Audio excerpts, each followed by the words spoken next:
Welcome back inside Brunch. It's 5 minutes away from 12 o'clock. Generally, the program goes from 10 until 12 o'clock. We're making an exception this morning, and we're carrying it about 20 minutes over. Additional time. Let's just call it additional time. My name is Rennie Bishop. It's nice to have you here. We started our conversation this morning in a conversation. Omaha, are you having problems there? Omardath Maharaj was with us earlier, along with the president of the Pineapple Association, Mr. Ramsamir. And we were talking about a number of issues as it relates to agriculture. We identified quite a number of them. It prompted the Honorable Minister of Agriculture to say, wait a minute, guys, I've got a couple of things I want to either clarify or add to that discussion. Mr. Minister, thank you so much for taking the time. Thank you for listening, and thank you for coming in. Thank you. Very welcome. Good morning, Trinidad and Tobago.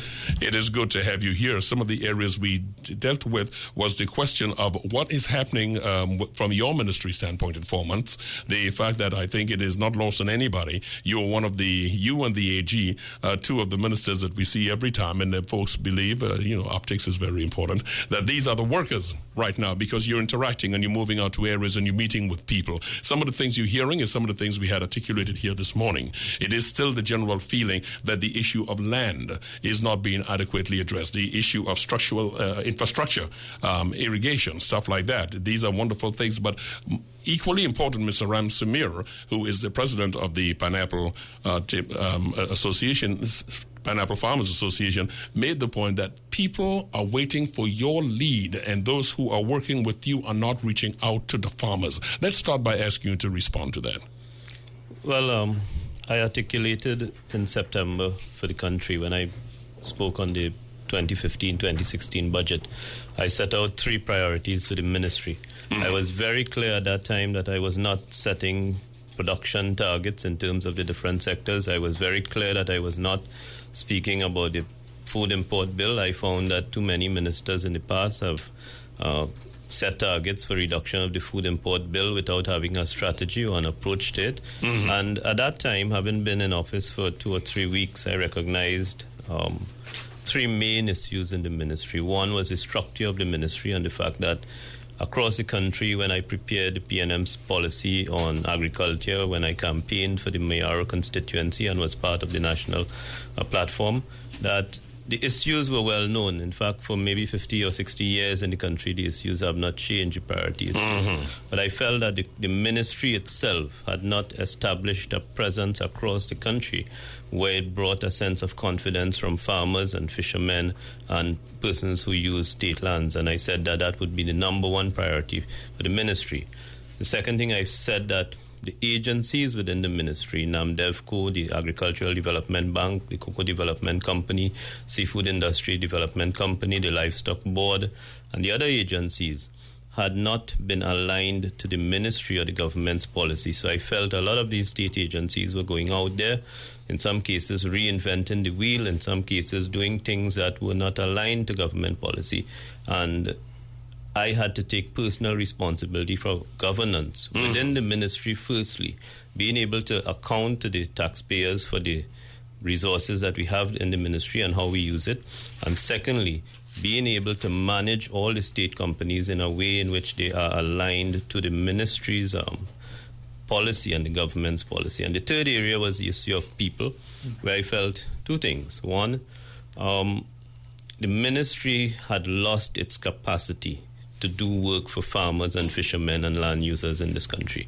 Most of the senior technical positions across the ministry were vacant. I gave a figure, I believe, in the Senate on Friday, 174 technical positions, senior technical positions, which were suppressed last administration, and by suppressed is a public service term, meaning it will not be filled.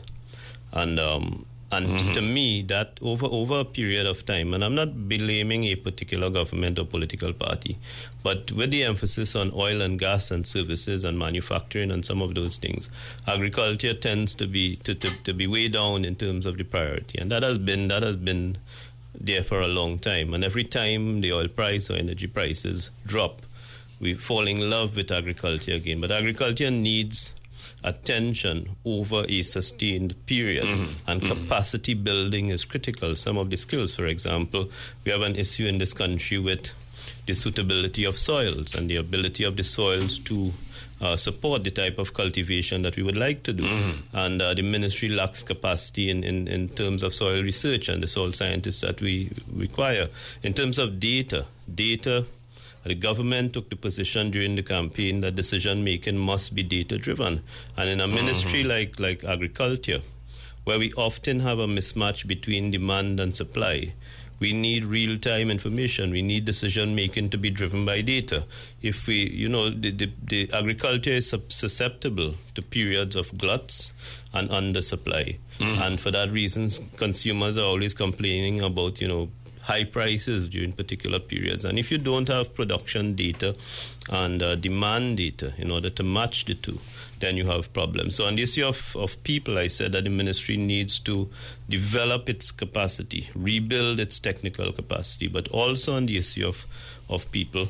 This is one ministry that covers, end to end in Trinidad and Tobago and the oceans. It is a ministry with a large mandate, a large spread across the country. I often tell my colleagues, in this ministry, it's, you're not going to get everything right 100% because of the spread. There's always something going on with disease. There's always some issue with pest, with pesticide, with a particular access road. There's always going to be something. And the visibility I have is not because of optics, but because I have to be across the country. I've spent half the time since being appointed across the country. Yesterday, for example, I was in 3 different parts of the country for farmers' meetings.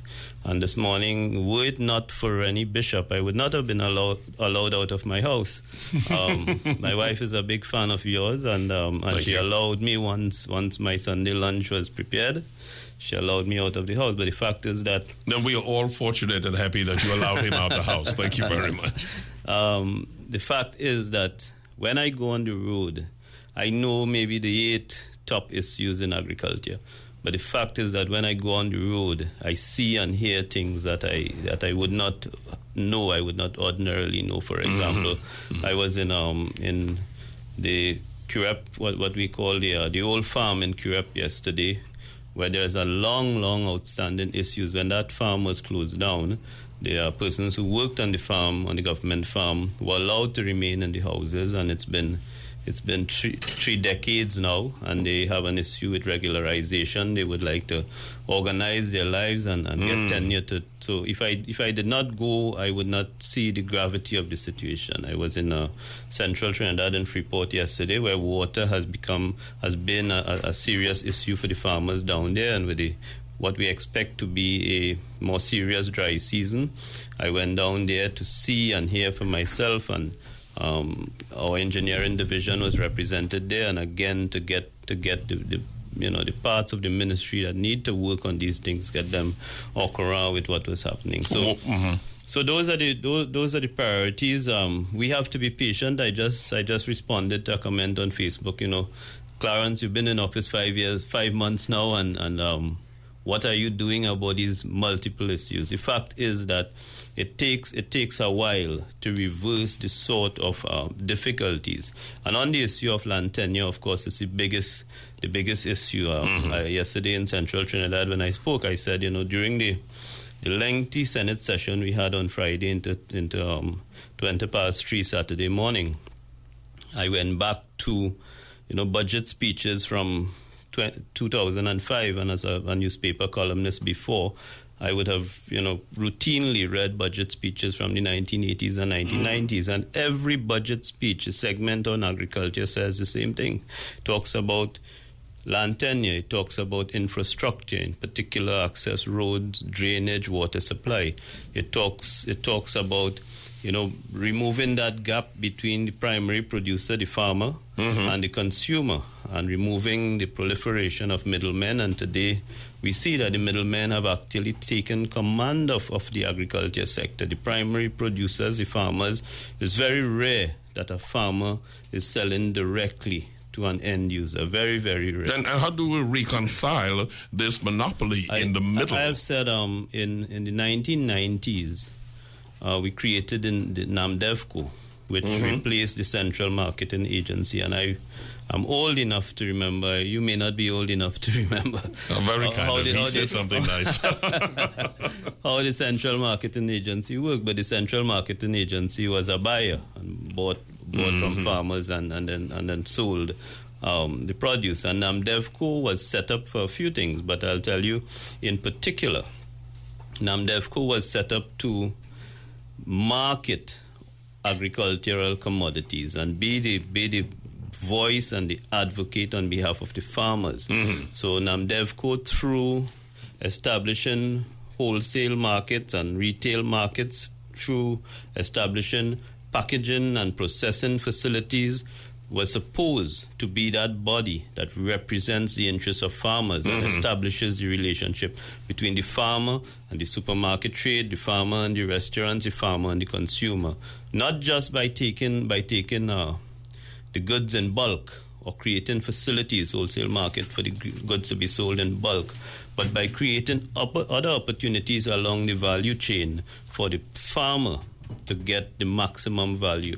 And that has not happened. So what we have is that we have the wholesale markets, and NAMDEVCO has now become best known for wholesale markets, and that removes the opportunity from the primary producer to get, a higher value along the value chain. NAMDEVCO, for example, in the legislation, NAMDEVCO was required to deal with livestock, and NAMDEVCO in its history has never dealt with the livestock industry. NAMDEVCO was expected to get involved with fisheries and fish products and seafood, and they've never gotten involved in it. So, as I said on my second priority of good governance, I've gone back to the legislation and the mandate of every state agency under my watch.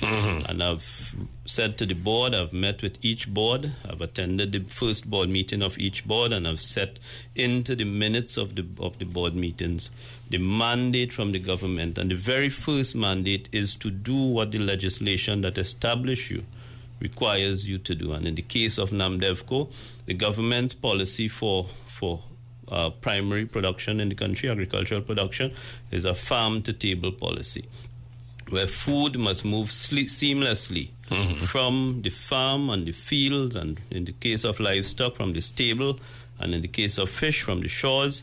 It must move seamlessly through the value chain to end on the consumer's table in a way that maximizes the value for the primary producers. And that is the mandate. And I've asked them to focus on certain commodities right away, cassava being one, corn being one, hot peppers.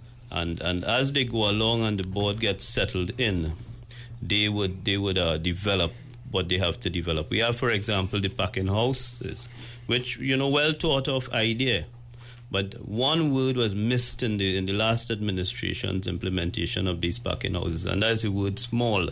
So what we've ended up with in Brechin Castle, for example, we've ended up with a facility that is unfinished, but has already cost more than $15 million. We have one in Brickfield in Tabaquite that is also unfinished, but formally opened, by the way, that costs several millions, that will cost several millions to finish. And the government's view is that these packing houses, we can't change it now.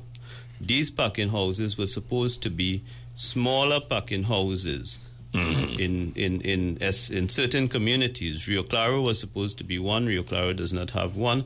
We're supposed to have one in Sangre Grande. Sangre Grande does not have one. We're even supposed to have one in Port of Spain, and Port of Spain doesn't have one. So we have to work with what we have. And this is also consistent with what earlier guest, agricultural economist Maharaj said, the area that a lot of these places are just so big, you don't have product to justify the existence. No, you don't. But we're not going to lose. Our policy will allow us to maximize the use of it. We're going to make it available widely. Again, it's not, government is a facilitator, and my mandate to NAMDEVCO is to be a facilitator. I don't want NAMDEVCO to lose track of its mandate. For example, this morning, as part of my Sunday lunch, I used the Callaloo pack that NAMDEVCO developed some years ago. It still remains a beautiful product. Not everybody, a few people go out and shop in the market. Are we going to fix that?